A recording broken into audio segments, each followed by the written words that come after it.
Andy, first of all, good morning. So I understand your top three clients, Sidney Crosby, Nathan McKinnon, and from the time you worked together, the Pittsburgh Penguins, Frankie Corrado. Is that correct?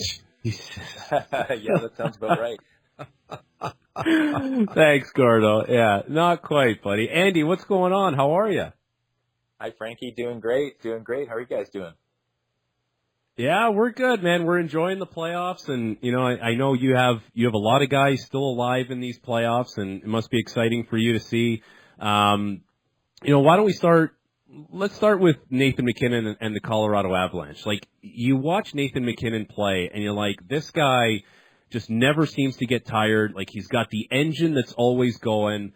Like, is this the kind of guy, Andy, that you almost have to pull him back a bit because he's always just wanting to do more and more? I think there's some of that naturally in him. Certainly as a young athlete, he was the kind of guy that, you could just throw anything at him and he would just say, throw it at me. Like, you can't break me. He certainly had that in him. I think it's one of the things that makes him a great competitor. Incredible pain tolerance. And he's he has this unique combination of being really fast and powerful, but also having really good endurance. So he's unique in that way, but he's also definitely been a student of the process over the years. And everything that he puts into his body, his recovery, his workload, all of the little things that he does and the careful attention to detail has led him to be very recovery focused over the years and understands how not to do it so that he can, have that durability and that longevity in his body. So I don't see him slowing down anytime soon. So, talk about the different players. So Nathan McKinnon, one of them, you pretty well turn to any series. You got one or two players. You got Matt Duchene in Dallas, Sam Bennett, Matthew Tkachuk with Florida, John Tavares in Toronto, Drake Batherson, Ottawa, Andrew Mangiapane, Washington, Taylor Hall, Carolina, Jeff Skinner, Edmonton, Jordan Spence, the Los Angeles Kings. And I'm wondering, Andy, this time in the playoffs, like when you're general manager and the trade deadline's come and gone. So you're always looking, but there's no trades to be made. So you're watching games a little bit different. At this stage, like, is it kind of things you're in constant communication, kind of hands off and watch them? Like when the playoffs come, what kind of role do you have? What kind of connection do you have? Well, a vast majority of these players for my business is really working with them in the off season. So, as players typically, are not in and around the cities where their teams are in the off season. So typically they're training at either one of the facilities I'm involved with or, doing some kind of custom programming from me and coming to see me periodically. So that's typically the context that I have. And then you're more so hands off with the players as they go into the season, and there might be a little bit of communication with the professionals they're dealing with their team so that there's some continuity there. Some players, certainly the players I've been with a little bit longer, there is a little bit of back and forth on how to manage different situations, and it's more of an educational process. But I'm also consulting with the Florida Panthers right now. So in season, I tend to focus a little bit more on, supporting the Panthers and being engaged with their players and their staff for the most part. So, Andy, you watch these playoffs, and it's a war. Like, the battles are intense. The hits are bigger. You're playing every other night. And you see guys out there, and you're like, how are guys not running out of steam? And so, what are some of the things guys are doing to keep healthy at this time of year? Because guys you would think are going to be breaking down with how intense and how frequent the games are. Yeah, absolutely. Well, it's one of the great things about playoff hockey. It's so different than the regular season. There's just, it's 100% of everything you have, and the margins are so tight in games. I really don't think there's a lot of fully healthy players. I think it just is one of the great things about hockey. They're tough players, and players are playing through something at this point in time. Certainly the recovery isn't necessarily full recovery. So that ability to find a way to perform when you're not fully recovered, or find a way to perform when you have some small injury. Some players are playing through major injuries.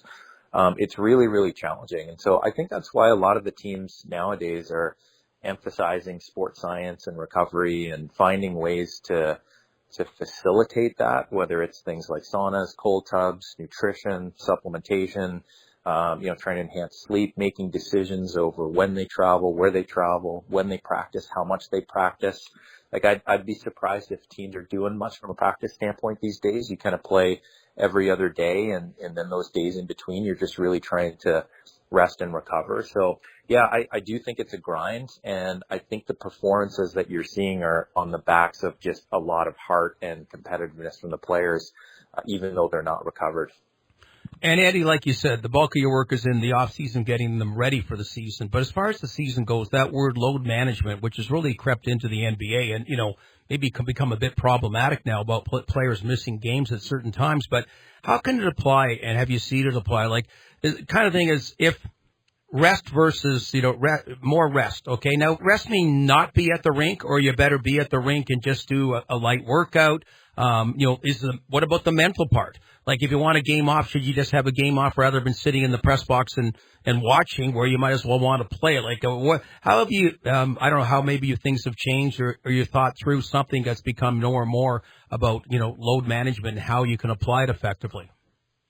Yeah. There's two things that come to mind. And one of the things is that if you were to compare a day off at home doing nothing, versus a day off with what we call active rest, there's some physical activity, but it's light.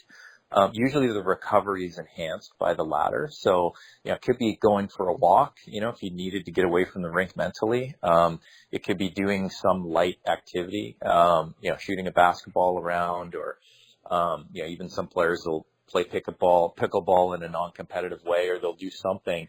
And then, that concept sometimes is putting the gear on, going for a light skate, working on some skills, doing a light workout off the ice, something that's going to facilitate blood flow and some movement and some adaptation of the nervous system, typically is going to create better recovery than actually a complete day off where you have total rest. And when it comes to the load management side of things, it's kind of interesting. Like, if you were to actually calculate the distances traveled, so calculate all the minutes skating in a 60-minute game, even a playoff game. Let's say the average player is playing 17, 18 minutes, some of the defensemen a little bit more, maybe some forwards a little bit less. And then you were actually to look at what you do in a practice, let's say like a 60-minute practice. It's actually more work in the practice if you look at the skating volume. Because you're doing a lot more than 20 minutes of skating typically in a 60-minute practice. However, the stress in the game, the anticipation of getting hit, the pressure to play, the reaction to the game, all of that kind of stuff is very stressful on the nervous system. So sometimes it's not actually the work being done in the game that's fatiguing as much as it is the actual just stress of the game. So that's where a lot of the recovery modalities are very important, is to try to get the nervous system recovered. So from a load management standpoint, it's a little bit less about the total amount of work done. And basketball is a little bit different, where you have some players that are on the court for almost the whole game. And, they have a lot of jumping and landing. So you're getting these loaded to certain tendons and joints. They're a little bit different than hockey. So I'd say they're two different sports. And the fact that, we have 20 players on a bench, I think changes that conversation a little bit. Andy, where are you at with morning skates in the NHL? Because we get to this time of year and you're like, a lot of teams either won't be out there, or just a couple of guys who really are superstitious or want to feel the puck will go out there for a skate. But it feels like it is more of that, kind of active recovery, or just get in the gym, do something light, maybe a little bit of a sweat. I do games throughout the regular season, and I'm seeing less and less teams do full team morning skates. Do you like the morning skate, or do you like the fact that maybe there's a lot of teams moving away from it and kind of giving the players autonomy to get themselves ready for the game at night? Yeah, it's a great question. I think that's one of the big themes with most teams that's evolving a little bit is, how valuable is the morning skate? What are we really accomplishing there? Do we need to be able to do it? Is it, is the cumulative removal of that, lead to a lot more recovery for the players? And I tend to think that most teams will either practice or morning skate. It's usually one of the two. So some will take the approach of, okay, we're going to practice in lieu of the morning skate. So if we have a practice the day before, then we can have that whole morning to rest and allow the body to recover, and then just get ready for the game at night. And typically the benefit of that thinking is at least the practice is purposeful. You can go out there and work on some things and compete and, have some high quality reps. And then, the next day you just have to worry about the game. Whereas other players actually feel like the 24 hours after a game are the critical recovery hours. So after that game is played, you want to fully recover, and then you get into the routine of going out in the morning, getting your equipment ready, working on a couple of small, not fatiguing, skill-based type things, and then go home, and you sort of have a natural routine of morning skates and games, and then you kind of take the practice off. But I think the old school model of doing both, I think most teams are kind of doing one or the other at this time. Andy O'Brien joining Gord Selleck, Frankie Corrado on NHL Morning Skate.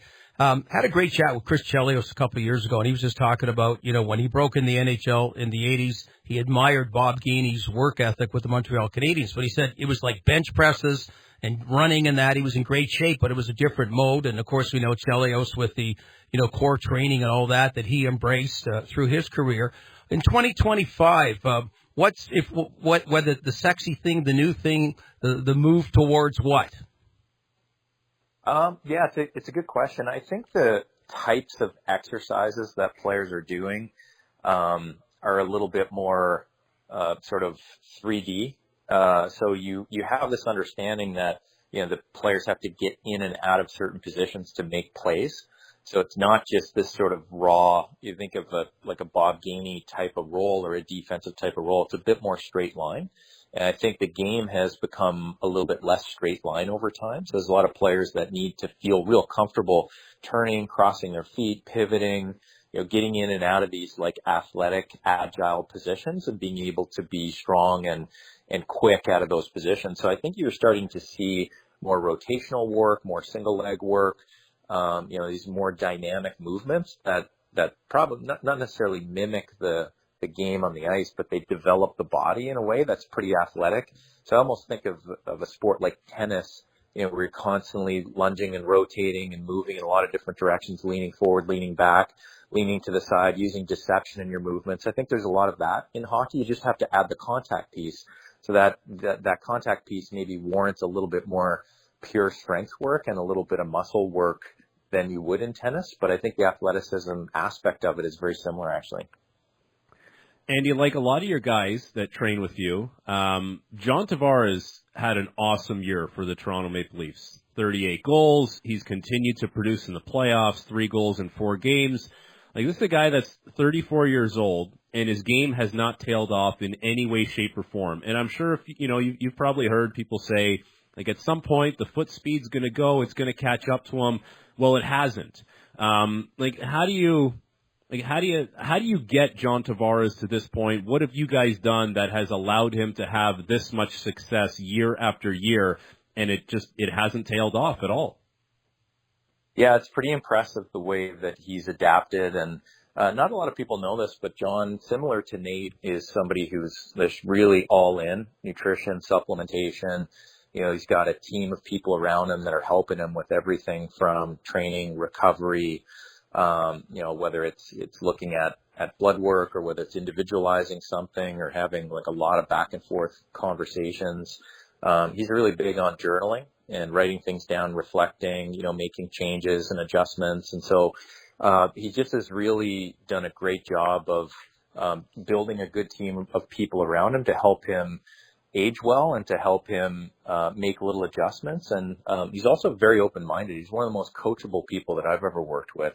So if something's not working, some players get really stuck and they find themselves searching and they have a really tough time digging themselves out of situations where they feel like it's not trending in the right direction. I think John does an exceptional job at talking to people, asking the right questions, figuring it out. So he just is that type of player. They're so determined and so dedicated that, whatever he's dealing with or whatever he needs to overcome, he'll figure it out. And so I'm not surprised that he was able to do that and have a big year this year. So last question for me, I'll give Frankie the final one after that. So, guys like, I talked to Gary Roberts, for example, and he just said that, okay, if you go to his camp in the summer, you're not out there with Connor McDavid. He's got certain levels. He's got so many players. And I just wonder how, Do you get it full? How do you handle things, like as far as the new clients coming in and guys like Gary Roberts and Matt Nickel and other people in the business? Like, I guess in some ways they're competitors, but you guys also exchange perspective and information. Yeah, I think most of the people in the industry, you do exchange things and talk about things. And there's definitely a certain type of, I think, profile of player in each business. So, if I think of the 10 to 12 colleagues that I have in different parts of North America or Europe or what have you, they all sort of have groups with similar personalities within those groups. And there's different things that attract players. Sometimes it's that you have one player that is a certain type. That's kind of the signature part of your business. And then other players that admire that player, look to him, or want to pattern their approach after that person will kind of gravitate to your group. And I've personally have always carried a really small group because I've had roles inside the NHL and outside of the NHL concurrently. I've always just had a really small business with about, 10 to 15 pro players and just work with those players. I haven't really done a lot in minor hockey or worked in sort of an extended fashion. So I've never really had a busy bricks and mortar. I always kind of had a smaller space. I'm working with players that are kind of spread out around North America. So it just ended up being, for me to have the flexibility to work with, say, the need in the summertime and be around Halifax, I always needed to keep a pretty small business to be able to do that. So yeah, I would say that, the group that I have is pretty tight knit group. We've always done camps together, and the players have got to train with each other. And so even a guy like Sam Bennett, who I started with basically in his first NHL season, been with Sam for over a decade now, and he's had a chance to go to camps with Sidney Crosby and Nathan McKinnon and do different things. Even though he lives and trains in Toronto, he's got to kind of get to know those guys over the years, and then got to play with them in Team Canada this year. So that was a pretty cool experience. So last one for me, at some point, one by one, your guys' seasons are going to come to an end. Once they do that, how quickly are they in touch with you, and how quickly are you implementing your plan for the off season, and how much time off do you tell guys to take before they get back in the gym with you? Yeah, great question. So typically the rule of thumb was 1 month. I've been doing this almost 30 years now, and I would say that was always from day one for me. It would be take 4 weeks off. You're doing your vacation, and for a lot of people, they're active and doing different things, just a little bit more unstructured. And then when that month went by, most players would start to feel the itch to get back in. They'd be like, "Hey, I'm ready now. It's time to get dialed in." I've seen that shrink a little bit, I'd say, over the last 5 or 6 years. That's kind of, I'd say, the standard right now is about 2 to 3 weeks. So most players, after about 2 to 3 weeks, they kind of start feeling that itch. They haven't done anything. They need to feel connected to their game and their career by getting back into the gym, having a plan. And then most recently, I've seen players that are actually taking vacations through the summer. So they'll actually start right away. Season finishes, literally take that weekend off or 4 or 5 days off, and then that Monday rolls around and they're right into it. So it's like, I'm going to start right away. I want to get my program, my training going, my nutrition, and then I might mix a vacation. I might take 1 week off 4 weeks into my training. I might take another week off a little bit later in the summer. So there's a couple of pockets, but they're never really off for more than a week. And I think the thinking behind that is that once you're fit, you really don't want to allow yourself to get unfit because it's hard starting back up again. So once players actually start to feel good in their bodies and their legs, they realize how long it takes to get to that point. So it's a lot easier to just maintain it and try to not lose it, as opposed to let it go and then have to climb your way back up again. Well, Andy, always a pleasure. Congratulations on your success. Enjoy the rest of the playoffs, and thanks very much for the visit this morning. Really appreciate it. Thanks so much, guys. All the best.